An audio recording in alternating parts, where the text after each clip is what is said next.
오늘 본문은 알렉산더와 루포의 아버지인 구레네 사람 시몬 이렇게 나옵니다. 여러분 그냥 읽으면은 뭐가 이상 있나 이렇게 생각할 수 있어요. 근데 예수님 시대에는 항상 아버지의 이름이 앞에 나옵니다. 그래서 우리가 아는 대로 예수님의 제자들 요한이나 야고보도 얘기할 때 세베대의 아들 야고보, 요한.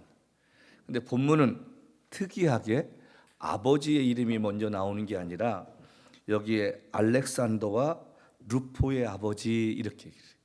그러니까 알렉산더와 루포의 아버지가 누구였는가를 설명할 때에 마가는 이 알렉산더와 루포라는 사람을 알고 있다는 것입니다. 그냥 특정하지 않게 부른 게 아니라 내가 알고 있는 이 사람이 있는데 그 사람의 아버지가 누구냐면 이렇게 시작하는 거예요. 그러니까 이 알렉산더와 루포라는 이 사람은 마가가 이 책을 쓸 때 초대교회 때 같이 하나님을 섬기고 예수의 제자가 되었었던 사람이었다는 것을 우리가 알게 됩니다. 우리가 성경을 읽을 때마다 그냥 의미 없이 읽는 것이 아니라 이런 것들을 생각해 보면 이 루포와 알렉산더의 믿음이 얼마나 신실했으면 마가가 그의 아버지를 이야기하기 전에 이 두 사람을 이야기하고 있겠느냐는 사실입니다. 자, 그런데 여기 이 두 사람의 출신 성분이 어디냐면 구레네 사람이라고 했어요. 구레네 사람. 구레네가 지금 어디냐면 지금의 아프리카 리비아의 트라폴리라는 지방 수도인 그 지역 출신인 사람을 일컫는 것입니다. 아마 이 사람들은 유대인이었지만 거무잡잡한 모습으로 살고 있었던 것 같습니다. 왜냐하면 사도행전 뒤에 13장 말씀에 보면은 안디옥 교회 부흥이 나올 때 니게르 사람 시몬 이렇게 나옵니다. 그래서 역사학자들은 니게르 시몬이 누구였냐? 바로 구레네 사람 시몬이었을 것이다라고 이야기들을 합니다. 근데 여기 니게르라는 그 단어는 무슨 뜻이냐면 까맣다, 검다 그런 뜻입니다. 우리가 이야기를 들어가기 전에 이 시몬을 생각할 때 아마 이 구레네 출신의 사람 시몬이라는 사람은 체격이 좀 좋았던 것 같아요. 키도 크고 몸집도 좀 좋았던 것 같습니다. 왜냐하면은 십자가를 질 만한 사람이 왜소하거나 저처럼 몸이 불편한 사람이었으면 군인이 불렀겠습니까?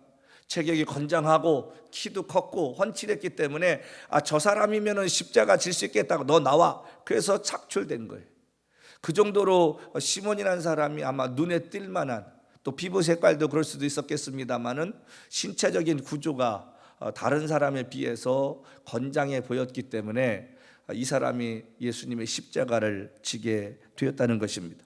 근데 이 구레네라는 이 지역 지금의 그 리비아 거기는 예루살렘으로부터 얼마의 거리가 떨어져 있냐면 약 1500km 정도 떨어져 있는 상당히 먼 거리였습니다. 근데 로마가 지중해 연안을 다스리던 그 시기에는요 로마 다음으로 컸던 도시가 어디였냐면 우리가 아는 대로 알렉산드리아라는 곳입니다. 거기서 우리가 아는 대로 70인 성경이 번역되어지게 됩니다. 그 당시 상당히 학문적으로도 발달했던 지역이었고 도서관도 상당히 큰 것이 있었던 지역이었습니다. 근데 알렉산드리아에서 여기 구레네까지 그 리비아까지는 얼마 정도 걸리냐면 약 700km 정도 떨어져 있는 거리였습니다. 자, 그런데 이 당시에 이 구레네 지금 말하는 리비아 지역에는 흩어져 있던 유대인들이 그 지역의 지중해 연안에 흩어져 있던 유대인들이 상당히 많이 살고 있었다는 것입니다. 우리가 아는 대로 디아스포라라고 이야기하잖아요. 흩어져 사는 사람들을 이야기할 때에 그 디아스포라 유대인들은 1년에 3대 절기, 유월절, 그 다음에 뭐예요? 오순절, 그 다음에 또 하나는 뭐예요? 초막절을 지켜야 되는데 이 오순절, 유월절, 초막절을 지키기 위해서 예루살렘으로 와서 그 절기를 지키고 갔다는 거지요. 그러니까 지금 걸어서 온다 생각하면 약 3개월 정도 걸리는 지역에 구레네 사람 시몬이 살고 있었다는 것입니다.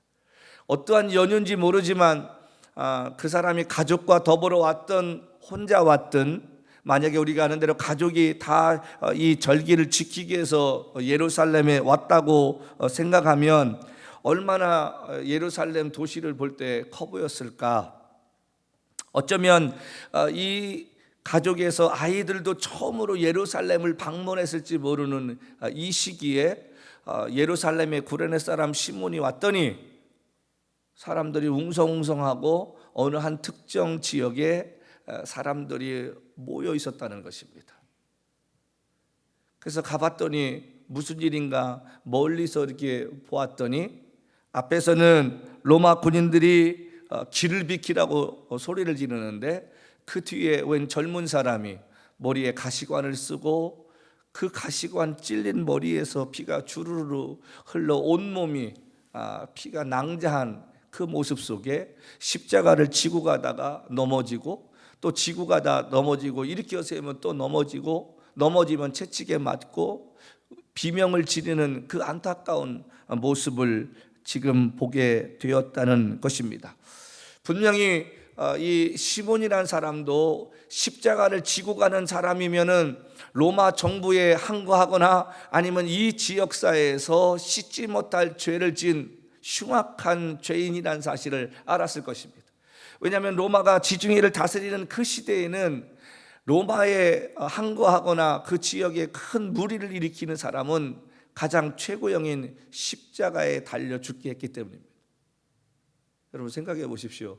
사람이 십자가에서 달렸는데 내려오지 못하는 순간에 그 몸이 죽어갈 때 시신이 만약에 죽었다면 제일 먼저 찾아오는 게 뭡니까? 까마귀들하고 독수리입니다. 사람의 눈을 파먹고요, 살점을 뜯어먹는 그 짐승들에게 주어야 되는데 그 흉악한 죄를 졌기에 저 사람이 오늘 죽나 보다 생각하는데 구레네 사람에게 이 사람이 특별하게 다가왔을지도 몰랐다는 것입니다. 그래서 사람들, 여러분 생각해 보시오. 사람들이 지나가는 그 로마 군인들과 예수를 바라보고 멀찌감치 있었다면 로마 군인들의 눈에 띄지 않았을 것입니다. 멀찌감치 있었다면 띄지 않았을 거예요. 근데 구레네 사람 시몬의 마음에 왠지 모를 호기심이 들어가서 그 군중 속을 비집고 들어가서 자세히 보고 싶었던 마음이 있었을 것입니다. 그런 가운데 로마 군인의 눈에 한 사람이 띄었습니다. 그 시기에 예수님께서 더 이상 걸으실 수 없는 그 고통 가운데 있을 때 로마 군병이 이 시몬을 불러냈다는 것입니다. 이 당시 로마 군인의 명령에 불복종하면 여러분 그도 똑같은 죄인 취급당하고 죽을 수도 있는 상황이었습니다. 혹시나 가족들과 함께 왔을지 모르는 구레네 사람 시몬에게는 여러분 청천날벼락 같은 소리 아닙니까? 이게 무슨 일인가? 자기를 불러내서 십자가를 지라고 할 때 우리 요즘 젊은이들 말대로 얼마나 쪽팔린 일이에요.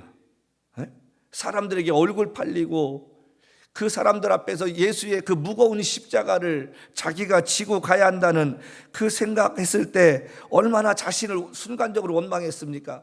아이고 내가 그냥 바깥에 있었을 걸 왜 여기 돌아가지고 이 고생을 하고 있는가? 내가 하필이면 왜 이런 일에 연루되었을까? 그냥 가던 길 갔으면 이런 고생 안 했을 것이고 사람들 앞에 쪽팔림 당하지 않았을 텐데, 부끄럼 당하지 않았을 텐데 자신을 순간적으로 원망하지 않았겠느냐 말이에요. 우리 인생 살면서요 말을 고상하게 하기로 합니다. 남한테 책 잡히게 살고 싶지 않으려고 그래요. 근데 하나님께서 순간적으로 그런 말을 하게 하시고 어떤 상황을 만드실 때 우리는 그 상황을 왜 하나님이 만드셨는가?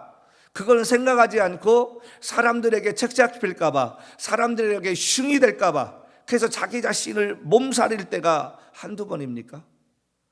이게 남의 일에 나서려고 하지 않는 거예요. 근데 예수 믿으면 우리가 오지랖이 넓어야 한다는 어르신들 말 있잖아요. 그게 좀 넓어져야 되지 않습니까? 남의 아픔이 나의 아픔이 되고 남의 염려가 내 염려가 돼서 나의 작은 애씀과 수고가 그 사람에게 힘이 되고 위로가 될 수 있다면 저와 여러분의 인생은 그렇게 살아야 할 줄로 믿습니다. 세상에 바보 같고 멍청해 보이고 손해보는 것 같을지라도 그게 주님이 주신 마음이라면 우리는 그렇게 살아야 됩니다.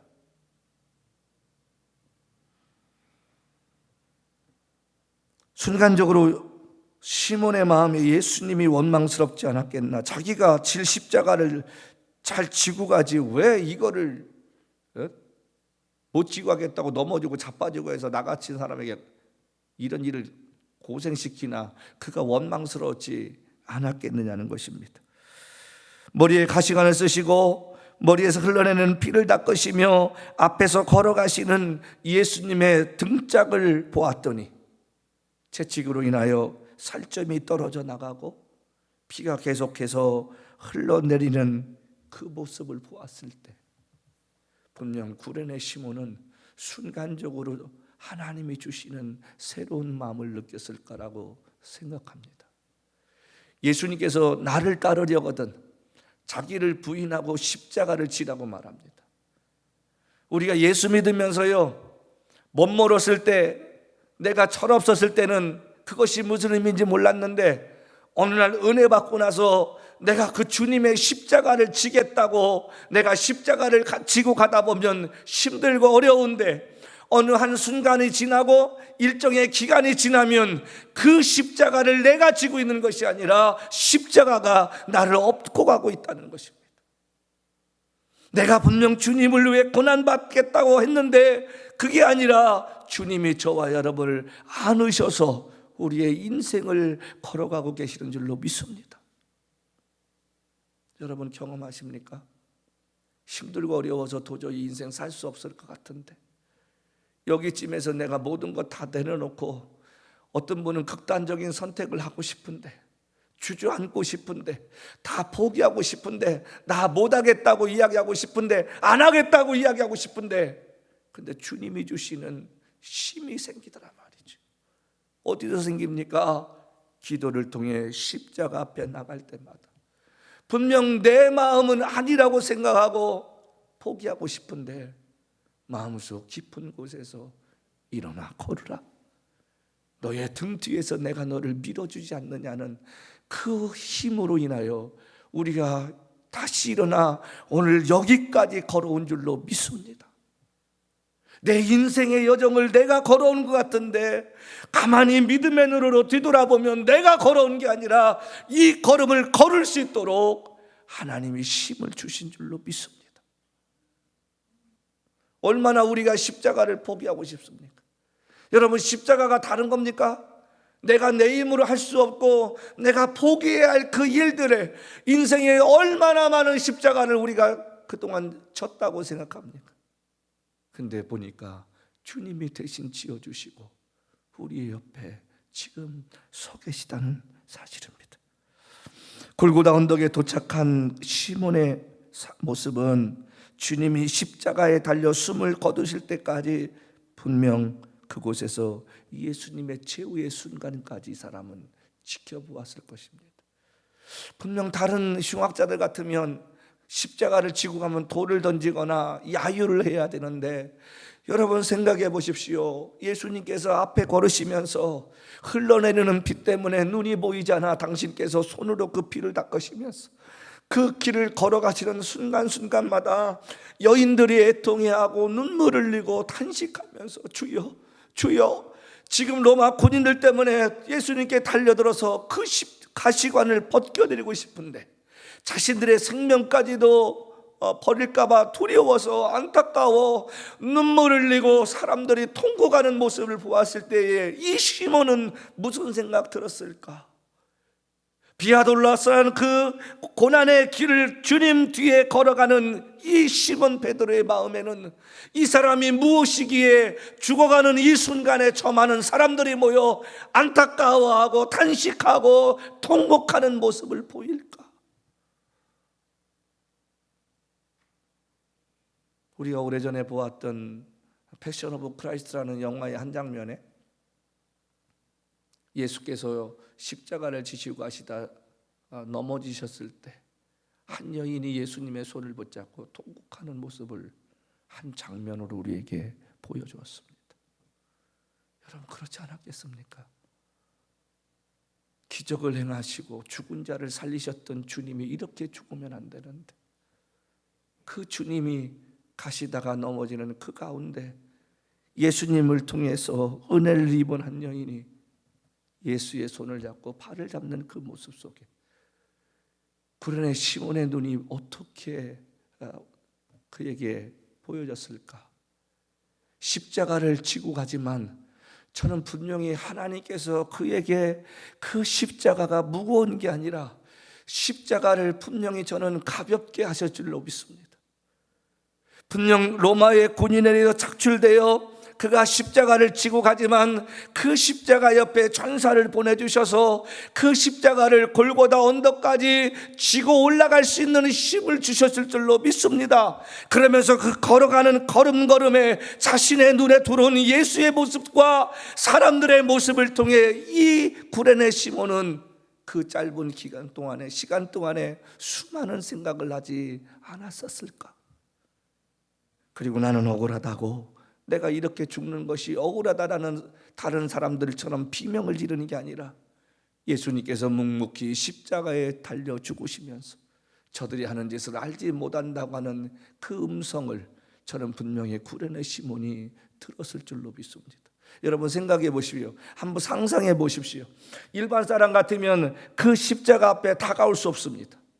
근데 구레네 시몬이라는 이 사람은, 리베아에서 온 이 사람은 그 예수님이 달려 죽으셔야 할 장소까지 십자가를 지고 갔고 거기서 내려놨고, 그 다음에 분명히 십자가를 세우는데 이 건장한 사람이 힘을 보탰을 줄로 믿습니다. 옆에 서 계신 주님을 누구보다도 가까이 보았지 않았겠습니까? 그리고 그는 한켠에 서서 로마 군이 호위하는 것 가운데 예수님께서 피 흘려 죽으시는 그 모습을 자신의 눈으로 직접 보지 않았겠느냐는 말입니다. 예수의 어머니와 몇 안 되는 여인과 예수님의 가장 어린 제자였던 요한과 더불어 이 시몬은 예수의 마지막 숨지는 모습까지도 그의 눈에 담았을 줄로 믿습니다. 얼마나 많은 생각을 그가 하였을까요? 그리고 오순절, 그가 오순절을, 유월절을 지나고 오순절까지 분명히 그곳에 있었을 거라고 생각이 들어요. 자, 그런데 오순절이 지나고 나서 베드로의 한 설교를 듣게 됩니다. 그게 사도행전 2장 36절 말씀.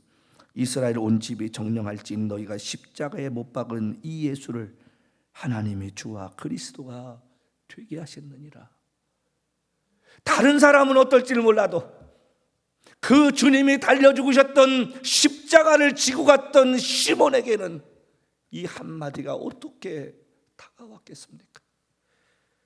이스라엘 온 집이 정령할지니, 이 말은 무슨 말이냐면 이스라엘 사람들아 들으라, 이 자리에 있는 사람들은 들으라, 너희가 십자가에 못 박은 이 예수를 하나님이 주와 그리스도가 되게 하셨느니라.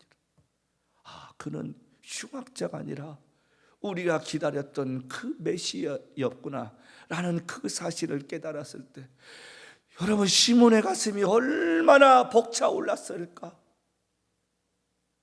예수가 져야 할 그 십자가를 자기가 대신 지고 갔다는 것, 그리고 예수께서 말씀하셨던 그 말씀, 처음에는 몰랐지만 예수님의 제자들을 통해 전해드는 한마디, 예수님께서 살아계실 때 우리들에게 이렇게 말씀해 주셨습니다. 아무든지 나를 따르려거든 자기를 부인하고 자기 십자가를 지고 나를 따를 것이라고 주님이 말씀하셨습니다. 이 말씀 들었을 때 시몬의 가슴이 뒤집어지지 않았겠느냐, 그런 말입니다.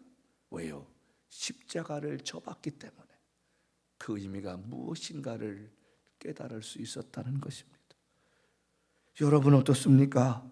오늘 우리는 조금만 어려움이 찾아오고 힘든 일이 찾아오면 그 십자가 내팽개치고 나 못하겠다고, 나 힘들다고. 우리가 부르던 찬송 중에 이런 찬양이 있습니다. 주 예수보다도 귀한 것은 없네. 이 세상 그 무엇보다도 바꿀 수 없는 영죽을 날 위해 돌아가신 그 놀라운 사랑 잊지 못해. 세상 즐거움 다 버리고. 여러분이 이 시대에 예수를 우리가 얼마나 귀하게 여기며 사느냐는 말입니다. 그 어떤 것보다도 주님을 예배하고 섬기는 그 일을 위해 정말 우리의 마음이 세상에 가장 값진 보석을 만지는 것 같은 느낌을 가지고 그분을 예배하고 섬기는 말이에요. 그거 아니잖아요. 귀한 분이 오거나 중요한 분이 오시면 어떤 자리에 참석하면 우리는 두 눈 부릅뜨고 그분의 말씀을 들으려고 합니다. 대통령이 왔는데 졸고 있다고 생각해 보십시오. 그건 대통령에 대한 모독 아닙니까? 우리가 하나님을 섬기면서 우리의 자세가 그렇지 않느냐. 그럼 정말 우리가 그 어느 것보다도 귀하다고 생각하면 헌금을 얼마나 하든 적게 하든 크게 하든 정말 정성을 담고 예배할 때도 마찬가지고 찬양할 때도 마찬가지고 우리가 손들지 모르는 이유가 뭡니까? 별로 그렇게 감동이 없기 때문에 그러는 거예요. 어느 예배 때 어떤 분이 자신의 오른뺨을 계속 찬양 가운데 치더라는 거예요. 그래서 저러다가 저 사람 얼굴 난리가 나겠다고 생각하고 잠시 찬양을 멈추고 왜 당신 오른뺨을 자꾸 치시냐고 얘기했더니 그분이 하시는 말씀이 제 왼손은 없습니다. 교통사고 나서 팔이 잘라져서 의수인데 아무리 쳐도 소리가 나지 않습니다. 하나님을 예배할 때에 나의 마음을 다해서 나를 구원하신 하나님을 찬양하고 싶은데 내 마음을 들이시는데 소리가 나질 않아요. 남들은 두 손 가지고 저렇게 박수 치면서 아름다운 소리가 나는데 그래서 자기 뺨을 때렸더니 짝짝짝 소리 나더라는 거지. 우리가 그런 마음으로 찬양합니까? 우리가 그런 마음으로 손을 듭니까? 여러분, 손을 든다는 의미가 뭡니까? 하나님, 내가 여기 있나이다, 날 받아줘. 그래서 내가 어제 어떤 목사 만나서 그런 얘기 했어요. 교회에서 제일 예배 안 드리는 게 누구냐? 목사들이라고, 교육자들이라고. 예배를 인도만 했지 예배를 드려본 적이 없는 거예요. 그러니까 그분들을 모아놓고 집회하면서 찬양을 하자고 손들자고 하면 못 들어요. 여러분, 그것도 훈련입니다. 찬양할 때 하나님 앞에 손들고 하나님 내가 여기 이런 것도요 훈련이에요. 설교는요 주님 오시면 끝나요. 그러나 찬양은 요한계시록에도 나와 있잖아요. 하나님 앞에 서는 날 영원토록 우리가 해야 할 일 찬양인데 연습도 안 하고 해보지도 않았으니 되겠습니까?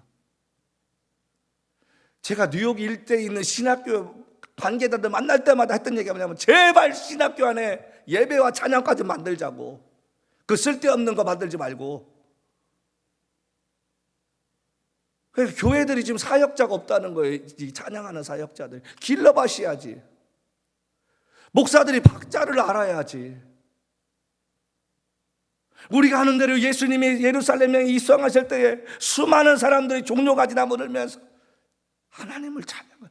이스라엘 사람들의 삶은 찬양인데 우리가 예수 믿으면 이게 돼야 되는데 안 되는 거예요. 이 시몬의 가슴에는 이 말씀을 들을 때에 자신이 죽어야 했던 그 십자가 위에서의 모습이 나였구나 하는 것이 레마로 다가왔다는 것입니다. 얼마나 가슴이 벅찼겠습니까? 1500km를 찾아왔는데 그 1500km가 헛되지 않게 이 시몬이 예수를 구주로 삼았다는 것입니다. 우리가 읽은 이 짧은 오늘 2절의 말씀이 한 가정을 변화시켰고 그 가정으로 안디옥 교회 부흥의 주인공으로 살다갔고 훗날 바울이 고백한 대로 로마서 16장 13절은 이렇게 고백합니다. 너희가 주 안에서 택하심을 입은 루포와 그의 어머니에게 문안하라. 그의 어머니는 곧 내 어머니니라. 시몬이라는 사람이 한 것은 아무것도 없었어. 그 짧은 1.5km 안에 예수님의 십자가를 지고 골고다에 올라간 것밖에 없는데, 역사의 한 페이지에 주님 오시는 그날까지 수많은 믿는 자들에게 루포와 그의 아버지와 어머니가 기록되어 있다는 것은 얼마나 이 사람들이 주님 앞에서 신실함을 가지고 살았겠는가. 제가 그렇게 해서 이 말씀을 준비하면서 그 생각을 해봅니다. 만약에 이 시몬이 자식들과 함께 예루살렘에 가셨다면 분명 그 자식들은 어렸을 것입니다. 왜냐하면 지금 예수님이 십자가에 죽으시고 30년이 흐른 시간이었기 때문에. 자, 그런데 중요한 것은 이 어린 두 아들이 자신의 아버지가 예수의 십자가를 대신 짊어지고 가는 모습을 보았을 것입니다. 처음에는 부끄러웠을지도 모릅니다. 처음에는 창피했을지도 모릅니다. 그런데 시간이 지나면서 나이가 들면서 복음을 받아들였을 때에 루포와 알렉산더는 자신의 아버지가 얼마나 자랑스러웠겠습니까? 이 땅에서 오직 한 사람 예수의 십자가를 그 말씀 따라 지어본 우리 아버지였다는 그 사실에 루포와 알렉산더는 초대교회의 위대한 일꾼이 되었다는 것입니다. 그 어머니가 얼마나 신실했으면 바울같이 위대한 사도가 자신의 어머니라고 말합니까? 생각해 보십시다. 바울이 시몬의 아내를 내 어머니라 생각할 정도면 루포와 알렉산더는 동생처럼 여기지 않았겠습니까?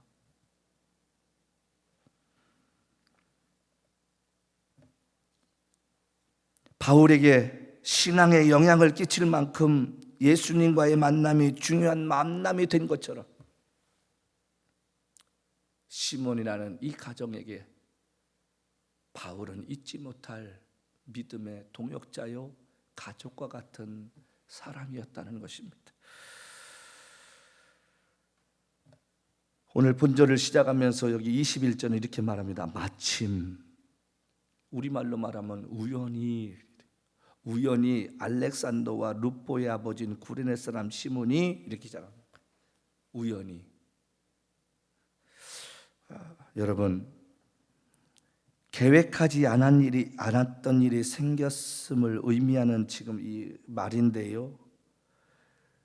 구레네 사람 시몬, 리비아 출신의 시몬이 예루살렘 올 때 예수를 만날 거라고 생각했겠습니까? 그리고 자신의 눈으로 젊은 예수가 십자가를 지고 가다가 넘어지는 모습을 볼 것이라고 기대했을까요? 그리고 자신이 그 예수의 십자가를 억지로 원하지 않는 가운데 지게 되었을 것이라는 것을 상상조차나 했겠습니까? 그냥 가족들과 더불어 우리가 지켜야 할 마땅한 의무를 해야지라고 생각하고 어떤 면에서는 여행 삼아서 예루살렘에 찾아온 이 시몬에게 우연히 예수의 십자가를 지고 가는 모습이 눈에 들어왔다는 것입니다. 그 우연한 주님과의 만남이 그의 자식과 아내 인생을 180도 바꿔놓을 줄은 꿈에도 생각하지 못했다는 것입니다. 아까 우리가 부른 찬양처럼 우리 눈에 볼 수 없어도 주님은 결코 우리를 향한 행하심을 멈추지 않으신 줄로 믿습니다. 저와 여러분과 우리 교회를 향해서 우리가 눈에 보이는 것 없고 당장 손에 잡히는 것 없고 기도할 때마다 사람들을 보내달라고 기도하는데 넘치도록 보내주시지 않는다 할지라도 분명한 것은 하나님이 우리 모두를 위해 행하시는 그 일들이 진행되고 있는 줄로 믿습니다. 지금 내 눈에 보이지 않는다고 해서 하나님의 일이 멈춰지는 게 아니잖아요. 여러분, 어떻게 보면 예수 그리스도와의 이 만남이 결국은 한 사도 바울을 세우기 위해서 구레네 사람 시몬을 그곳에 보내시고 그 가정이 예수를 믿게 되고 그 다음에 안디옥에서 중요한 일을 하면서 바울을 전 세계 복음을 위해 파송하실 하나님의 계획을 만들어가는 그 일에 쓰임받는 사람이 되었다는 것입니다. 처음에는 눈에 보이는 것 없고 이해할 수 없을지라도 여러분, 마침내 자기가 죽고 나서 천국에 갔을 때 하나님의 계획하심은 예수님과의 우연한 그 만남으로 끝난 줄 알았는데 신약 성경에 반 이상을 쓰게 하신 그 바울이라는 한 사람을 만들기 위해 우리 가정을, 나를 사용하셨다는 사실을 시몬이 깨달았을 때 얼마나 감사한 일입니까? 그 만남이 안디옥 교회의 중요한 인물이 될 것이라고 어느 누가 계획했겠느냐, 그런 말입니다. 그러면 소름 돋지 않습니까? 머리가 쥐뼈쓰지 않습니까? 하나님의 일을 하기 위해 우연한 만남을 가장해서 한 사람을 십자가를 지게 했는데, 그 십자가의 가치를 깨달은 시몬이라는 한 사람을 통해 가정이 변화되고 자식들이 초대교회 일꾼이 되어지고, 또 바울이라는 위대한 선지자가 파송될 수 있는 교회를 설립하는 일에 쓰임받았다는 이 사실이 얼마나 대단한 일이고 영광스러운 일이었겠느냐는 것입니다.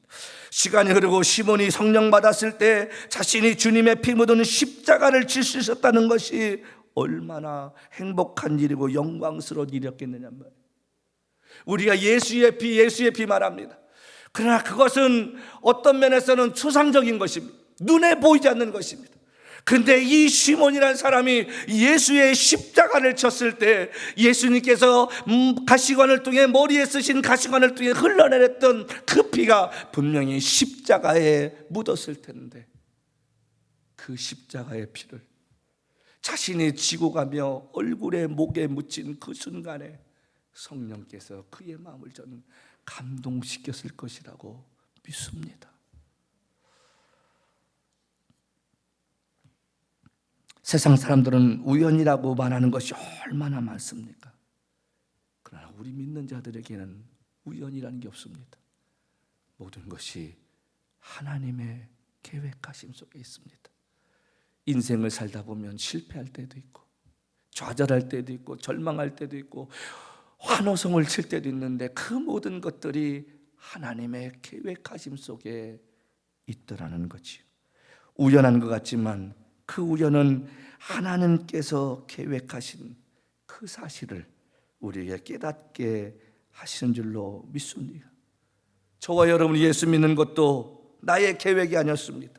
내가 예수 믿으려고 작정하고 태어난 것도 아니었습니다.